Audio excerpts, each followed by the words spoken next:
So today's vlog is almost a year too late, and let me explain why.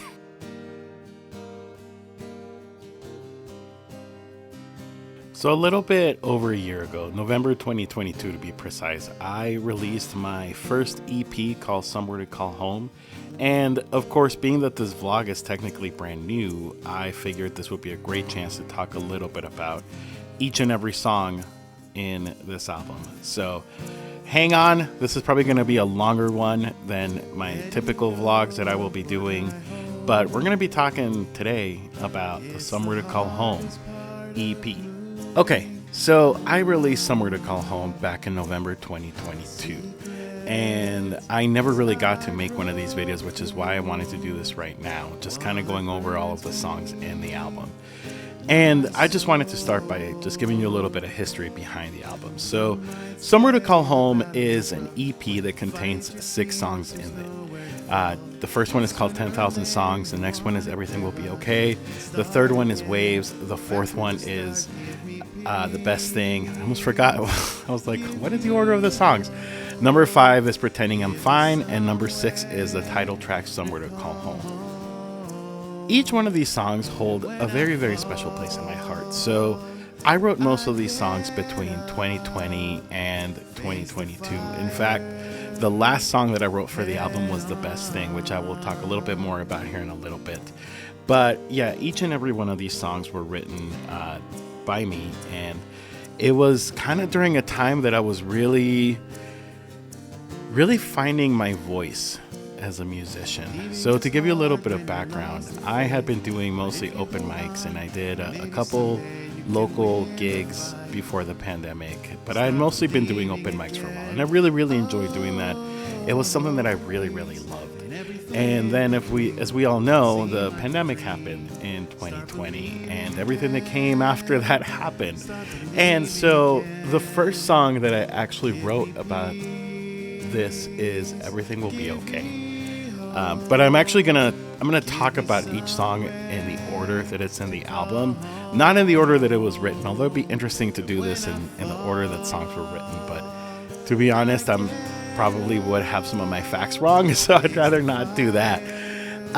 But yeah, so I wrote this album during that time, right? The pandemic time between 2020, 2021, 2022. I wrote other songs too that didn't make the cut. And just, I guess I just want to talk a little bit about history. So when I first started writing this album, I had the idea that I wanted to do a full-length album. I had 10 songs planned. And as I started putting these songs together, I kind of got to a place where I was like, some songs just don't make sense for this album. So I decided to cut it back from 10 to 6. Which I feel was honestly a better decision in the over long of time, because I feel like every single song in this album was supposed to be there, if that makes sense. Every single song in this album was meant to be in the album, and it just fit perfectly. It really did. It fit perfectly, and I am just so incredibly grateful for just this album. So I wrote most of the songs myself, and I did pretty much almost all of the music arrangement myself. But I did have some help from my friend Yamis TV, who is a producer and one of my really best friends that lives in Canada. And it's really funny because I started sharing original music on Twitch in 2021. Actually, no, I remember it was my birthday, September 13 in 2021. I decided to share on Twitch an original song that I had written, Waves. And I just want to be clear, this was not the first song I ever wrote. I had written other songs, but songwriting was always just something that I was just very scared of sharing. It was something that I was just afraid of sharing to the world. I think we all kind of have insecurity sometimes in life. And so for me, the idea that I had in my head of sharing a song to the public, right, was just like, it was terrifying. It was extremely scary. It was terrifying, and something that I didn't want to do. But I think just little by little, I started building confidence. And I should say that I started streaming on Twitch in the fall of 2020, late 2020. And that really inspired me and encouraged me to start writing and start just sharing more of my songs. And so anyway, so I came to my friend Yames. This was like maybe like November of 2021. I think it was October, November 2021. And I was just like, dude, I want to release a song. And I was like, actually, I want to release an album, but I want to release a song as a single first, just kind of to get a feel for what releasing music is like. Because remember, I hadn't done this before. This was still very, very new to me. So I had never ever done this. And Yames was like, all right, let's do it. And I was like, like, I know that like you do this for a living. Let me pay you. Like, I really like, I don't have a lot of money, but I can, I can figure something out. And he's like, absolutely not, bro. Your money is no good here. I am not going to charge you, which he did not charge me at all. And I will say I did try paying him. I tried, and he just didn't charge me, which was really, really nice. So Yames helped me produce a lot of the album. I would say about 70% of the album was produced by Yames. He got really busy in the summer of 2022, so I had to do some of the last stuff. But he did the majority of the work. And not just that, I did not know anything about music production before this album. I had no idea. He showed me everything, which was really cool. And you usually don't get whenever like somebody produces for you.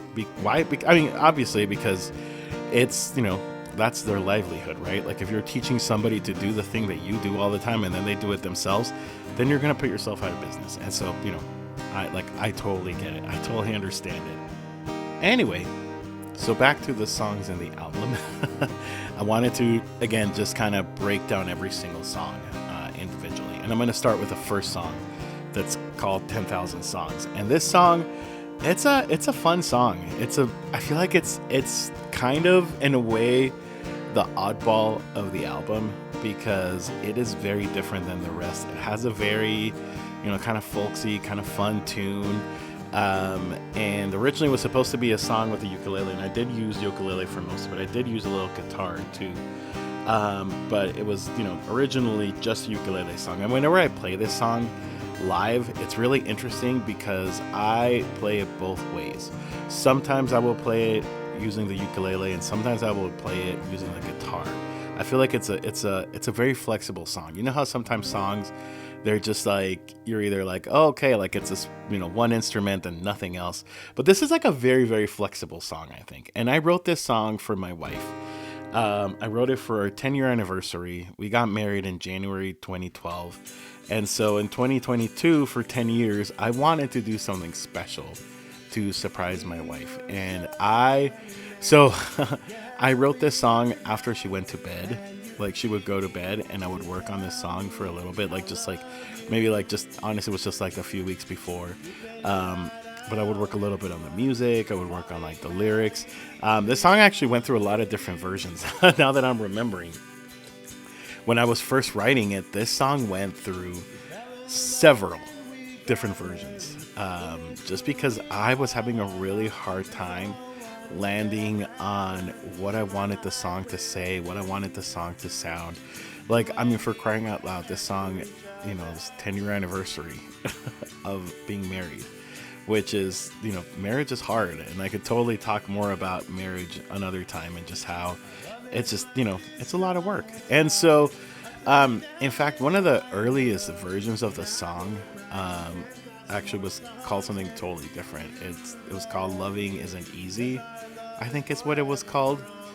And it was mostly a song just about how, love isn't what Hollywood and what romance stories crack it up to be. Like, it's actually a lot of work and it's a lot of time and dedication. And so that was one of the first, versions of 10,000 Songs. But the reason it's called 10,000 Songs is totally different than that. As I started sharing songs and stuff, my wife was like, hey, why don't you ever write songs about me? And I was like, no, that's not true. Like, It's not true. And then I realized I'm like, wait, I haven't written a love song for my wife yet. That's really weird. And so, the reason behind that is really nothing too complicated. It's just the fact that I feel like I'm not good at writing songs about love.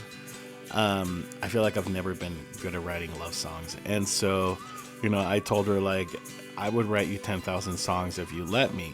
And that ended up being like in the chorus of the song. And that's why I ended up being called 10,000 songs. And so often my wife will be like, well, you still owe me 9,999, or, whatever the number is updated. But yeah, it was a really, really fun song to write. I really, really enjoyed the process of it a lot. It gave me a lot of headaches. And the best part is that she was completely surprised about this. Like, like on our anniversary, I was like, I wrote you a song, and she was like, are you freaking kidding me? And so I played it for her, and she like could not believe it. She had no idea.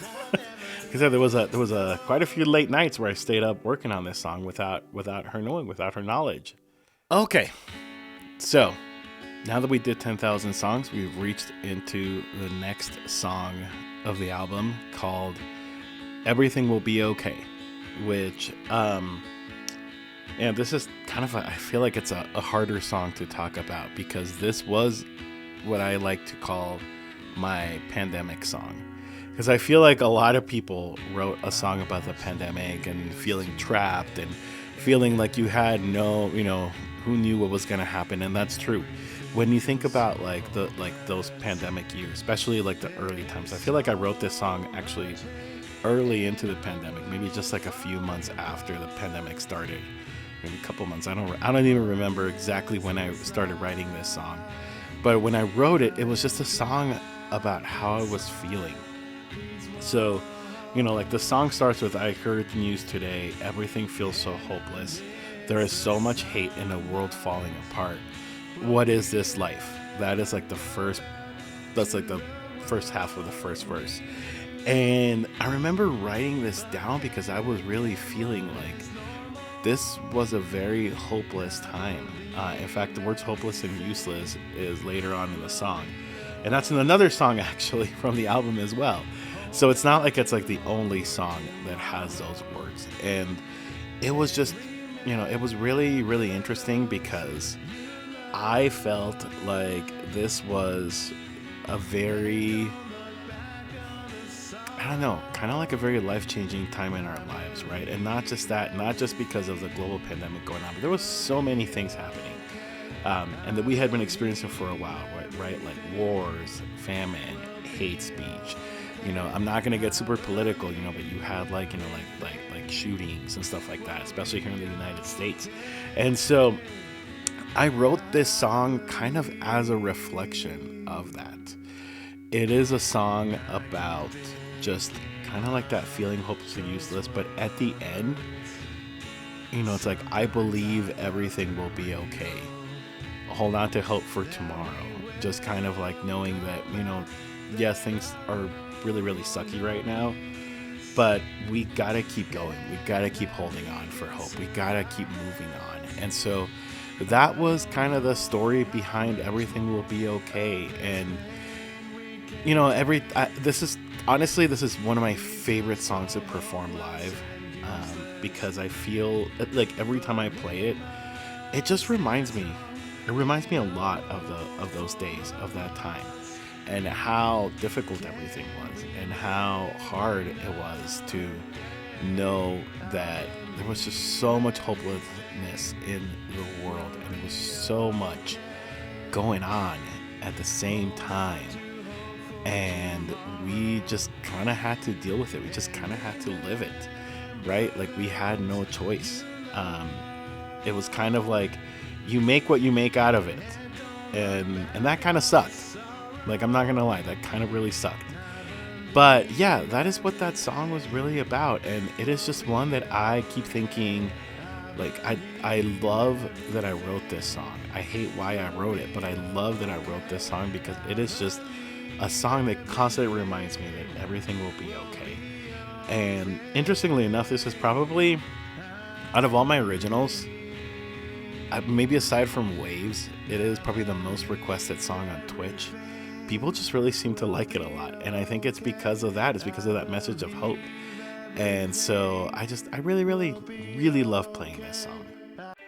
Okay, so we have got to Waves, the song that started it all. Um, Waves is a very interesting song because I wrote Waves about childhood experiences and childhood trips. So, little bit of background on myself. So, I actually grew up in Mexico City. Um, family in both the U.S. and both in Mexico, and so um, a lot of our summers consisted of flying to Southern California, where my mom's side of the family lives, and going to visit my mom's sisters, and my uncle at the time was living in Southern California. Now he lives in Portland. But back then he was living in Redondo Beach, actually. But so our summers consisted of going to visit my mom's siblings and, doing all kinds of fun activities in between. Going to the beach, obviously. There is a very big recurring beach theme in a lot of my music that you will find. Um, but my grandparents moved to Medford, Oregon when I was maybe 8 or 9 years old. And so a lot of our summers consisted of flying into California. And my parents would rent a car, and then we would drive to Medford, Oregon. This beautiful drive, we do all the scenic stuff, right? I mean, yeah, we do some of the typical interstates, but also just a lot of the scenic stuff, and going through the Pacific Coast Highway, and stop by and seeing all the sights and really, really cool stuff. And so there is just so many really amazing childhood memories from these trips that I have obviously kept with me throughout the years. And so that's what Waves is about. Waves is about, just kind of going back to those times and just remembering those things, those beautiful, beautiful memories. It really is a song that I wrote, for myself, but also for my brother and my sister, and just our childhood together. They say that nobody understands you when you were growing up more than your siblings, and I feel that is just so true. It's so true of us. And so yeah, I ended up writing Waves, and Waves ended up being it was the first song that I ever felt comfortable sharing live. Like I mentioned earlier, September 2021. It's interesting because I actually did this on my birthday. It was like a birthday stream on Twitch, and I was I remember it so well. I was like, but now I have a surprise for you guys. And then I started fucking playing an original song. And I had never played an original song before, and I was so nervous. I remember just being so nervous and being so scared to do this, and just being what's gonna happen is gonna happen. Maybe this is gonna go great, maybe this is gonna go terrible, maybe everybody's gonna hate it. But no, this actually, Waves, is actually my most requested song on Twitch, which is super gratifying and super just comforting. And yeah, this is the song that started it all. Like I said, I asked my friend Yames to help me produce the album, but I wanted to release Waves as a single, just because I was I want to know what to expect, right? I've never released music. And so yeah, we worked on Waves together, and I love this song. Like I said, every time I play it, it just takes me back. It just reminds me of those childhood trips, those childhood times. And yeah, it's a fun one for sure. Okay, so now we've got to The Best Thing, which The Best Thing has quite a story behind it. The Best Thing is the fourth track on the album, and it is actually the last song that I wrote. So if I was doing this chronologically, this would be the very last song I'd be talking about. But I'm, like I said, I'm doing this in the order of the songs in the album. So The Best Thing is a song that I actually wrote for a show called the New Tune Showcase, which is hosted by the one and only amazing American songstress, Twitch streamer, and just a really, really, really great friend of mine, Irene Benya. She this was actually the second episode she ever did of this show. Um, and I was just so incredibly honored to be a part of it. So let me explain to you what the New Tune Showcase is. So the New Tune Showcase is a show where typically Irene is a host, and she has 4 or 5 musicians. Most of them are streamers on Twitch, like Twitch Music, because that's kind of how we all met. But she has a different rotation every month, and she gives every single one of the participants a prompt, a random prompt. She generates a random prompt from a prompt generator, and it's completely random. And it's like, okay, you have to play like 2 or 3 other existing original songs, and you get to debut a brand new song. And usually the new song is like towards the end. It's like they're not always the last one, but it's towards the end. And I've been on this show actually a few times. I've been on it 3 times. One of them as a co-host. I was in it recently. Was it December? I think it was December. Anyway, I was in it recently as kind of like a last minute special guest, which was super fun. But this was my first time ever doing it, and it was the second time that Irene had ever done the show. So I remember I watched the first episode, and I was like, okay, this sounds like something I could do. And so I asked Irene if I could be a part of this show, and she was like, yeah, sure, I'd love to have you. Here's the prompt. Have at it. And so the prompt was The Best Thing. I literally just kept the title the same as the prompt, which I haven't done every single time I've been on the show, but this time I did. And yeah, so I started working on this song, and I was like, okay, the best thing, I was like really trying to think, like, what does that mean? And like, the best thing is like something that's worth it, something that's like, something that is that's worth all the work. And so then I decided to write a story about a couple that's completely made up, 2 fictional people that is completely made up and don't exist at all. And I decided to kind of write a little love story about them. So the first verse starts with, like when they met at a bar, and how like she twirled her hair and got his attention, and he asked too many stupid questions, and then they just kind of end up falling in love. And then you jump into the second verse right away, which says that 20 years go by and life is getting harder. She gets up and starts to cry because he's not the same man that she met at the bar, and he questions himself where this went wrong. And then you go into like the pre-chorus, which says like, is this love? Is this love? Then you go into the actual chorus. It says like, the best thing that ever happened, the love story you've heard before. When the bells ring, you look up and remember, is this love? And so that's the chorus of the song. I just recited like half of the song to you. But anyway, that is and then there's a third and final part of the song, which is kind of like a bridge, a third verse / bridge, because I feel like it's more of an actual verse and not so much a bridge. But it just, you just fast forward to like many, many, many years later. They've been together for 65 years in the song. And, then they kind of still remember that they fell in love, and it has a happy ending. Like they clearly resolved their marital issues at some point, apparently. And then, then you get the pre-chorus and the chorus again, and then the song ends. And I really, really, God, I loved writing this song. And in fact, I liked the song so much from the New Tune Showcase that I ended up including it in the album. I wasn't going to include it in the album because I was like, I had 5 songs already, and I was really struggling with being like, ooh, should I add one more song? And then I ended up doing it, and I'm really, really glad that I did. This is one that I actually really, really liked a lot, just the way it turned out. Yamas did a phenomenal job with this song. He did so good. And so, yeah, the best thing is in the album. And I'm so grateful for the fact that I was allowed to be in it, because otherwise I probably wouldn't have written it. And it was just, this song was just such a fun experiment when it came to writing in general, because this was like the first song that I actually like just made up a completely made up scenario. And it was just a lot of fun to write. I remember just like, and it just came so easy too, because I was like, okay, the best thing, I'm like, all right, this song is going to be about a couple. It's going to be a love story. And yeah, that's exactly what it was.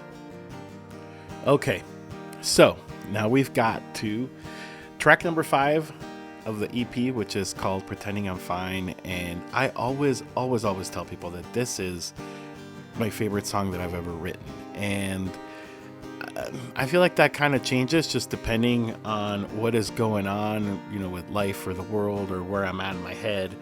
But Pretending I'm Fine is definitely, like top 3 songs I've ever written. Maybe someday I should rank. Maybe that's a good idea for a video, is like ranking all of my songs and how, like, which one is my favorite. That can be really good or really, really bad. Let me know in the comments if you'd like me to do that. But I wrote Pretending I'm Fine kind of, I don't know, there's a few different stories about how this song came about. But the one that I always think about is this was very early on when I was like started streaming on Twitch, and there was a viewer that was talking a lot about how they usually like pretend they're okay, but they're really not. And so this person actually wrote in chat the words, "I'm never okay, but I'm used to pretending I am." And I mean, first of all, my heart just went to them, and I did reach out. I was like, like what you said just like really, I don't know, it really, really got to me, because it reminded me of a different story, like of a different time in my life where I had been, basically pretending to be happy, pretending to be okay, and really not being okay. And, just for a little context, I'm married to a social worker who's a licensed therapist. And so we talk a lot about mental health in our home. And I've really come to learn so much about like how, I've had depression and anxiety and, just different things in life. And I'm really good at masking. I'm very, very good at masking. Very good at just showing a smiley, happy face like that whenever I need it. But maybe inside, like, that is not how I'm feeling. Maybe inside I'm just not doing well. And so, I decided to write a song about that based on those words. And I did ask this person for permission. I did get their permission, and they were like, yeah, absolutely. Like, that's totally cool. Like, that's sweet that you would write a song about this. And so I wrote the song Pretending I'm Fine. And it's primarily a song about, just how we tend to pretend like we're okay. Like we pretend like everything in our life is fine when it's really not. And so I guess after that, it just kind of became like I keep saying, it's my favorite song that I've ever written. And I feel like that kind of holds true sometimes, but I feel like it just kind of depends on what mood I'm in, right? So sometimes we see this place we were when we wrote this song, right? And when I wrote this song, again, you got to remember, kind of the same as Everything Will Be Okay. Actually, I think I wrote Everything Will Be Okay and Pretending I'm Fine kind of like in around a similar time. But sometimes it just reminds you of like the place that you were when you wrote this song, and it's not always like the best place. That's another whole story for another vlog another day. But yeah, I really, really enjoy Pretending I'm Fine. It's a song that I really, really liked writing, and I love playing it. I really do. I love how in the recorded version of the song, it's mostly acoustic until you get to like about halfway through, or 2/3 of the way through, and then it just kind of becomes this like hard, like electric, and like it just kind of becomes like this whole other thing than what it started. And I feel like that is in a way kind of an analogy of how our brain works sometimes. Like, we start with one thing and then we end up somewhere completely different. Okay. The very, very last song of the album is Somewhere to Call Home. And Somewhere to Call Home is the title track of this EP. And it is the second to last song that I wrote. Like I said, I wrote this song, and then after that I felt like I was done, and then I wrote the best thing. So, I guess I kind of ended up writing the writing process of the album in a happy note.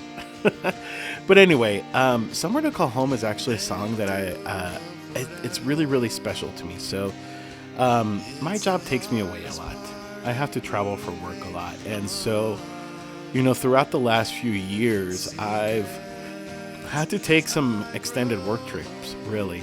And so this happened to be one year when I was gone for about 4 or 5 weeks. And this happens every year, so it's not like it's like a thing of like a one-time thing. It's every year. It's about to happen. I'm about to go to Santa Fe for a month because that's just what my day job requires, and that's fine. That's a part of it. I've come to deal with it, and I've come to terms with it. But yeah, I got to the point of writing Somewhere to Call Home because I was really thinking about that. I was thinking a lot about home and how home is not necessarily like a building. It's not even always a house.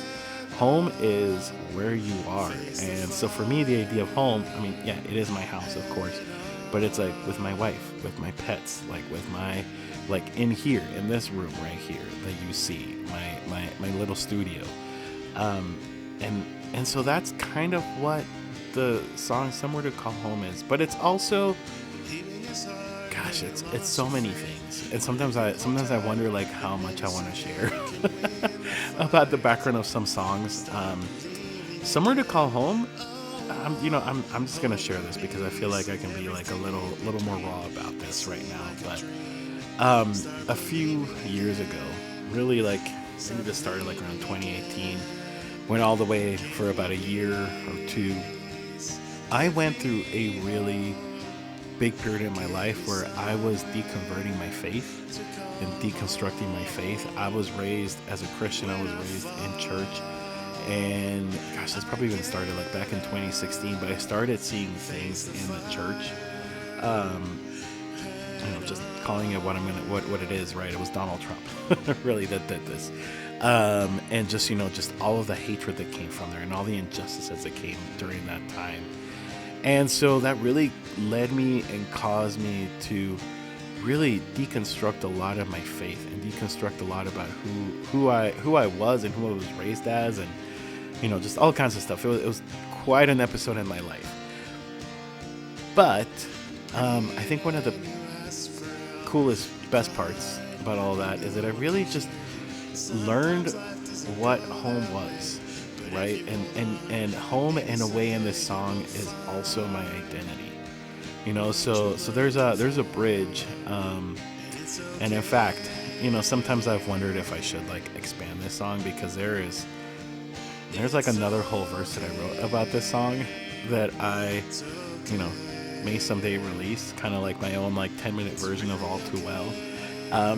There's a whole other part of this song that didn't make it to like the public, to like the world.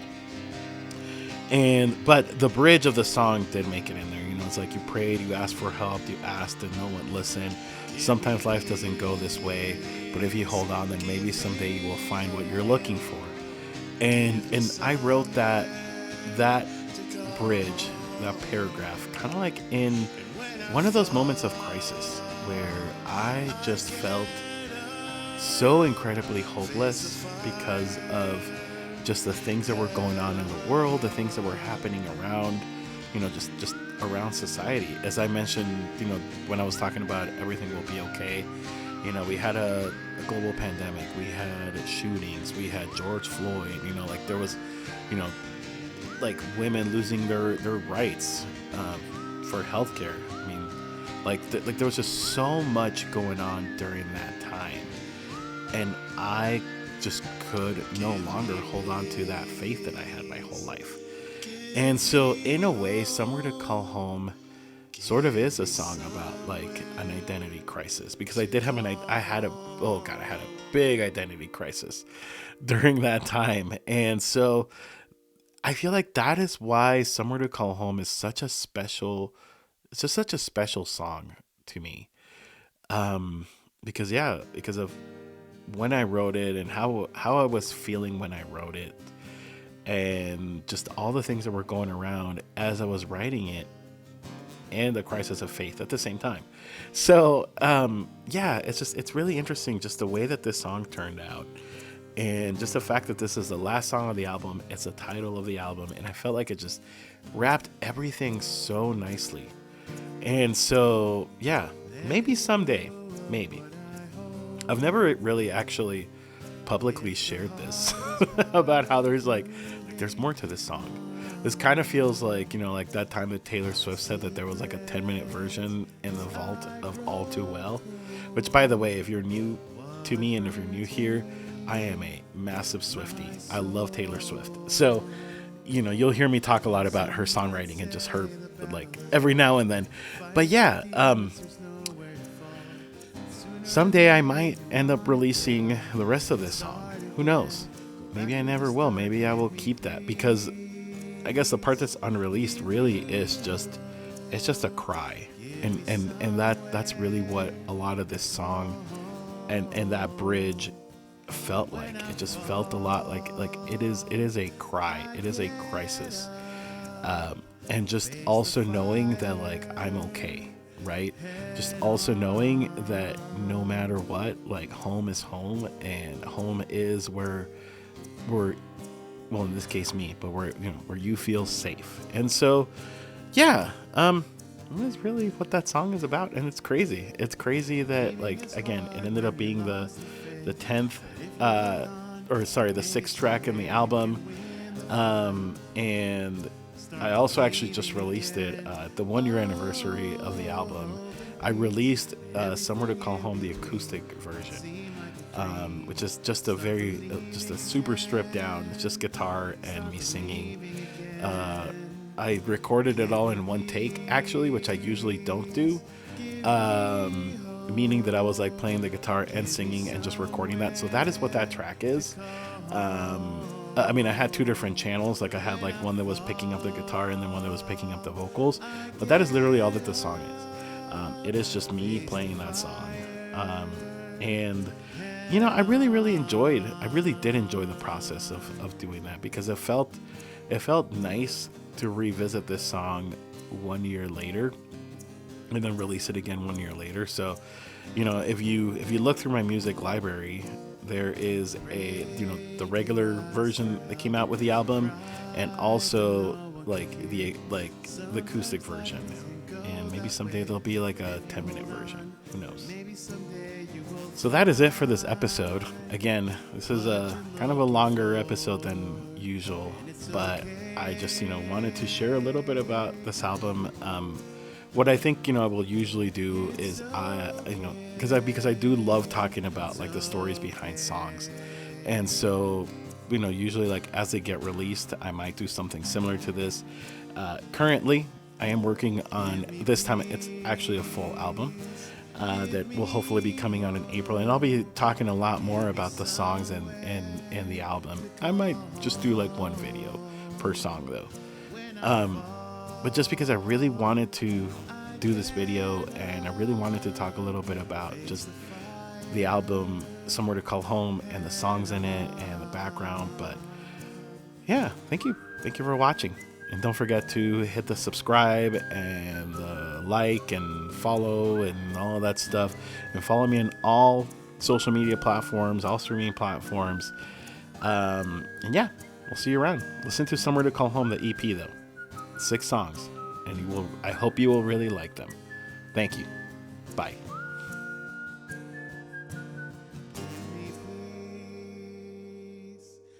Give me hope. Give me somewhere to call home.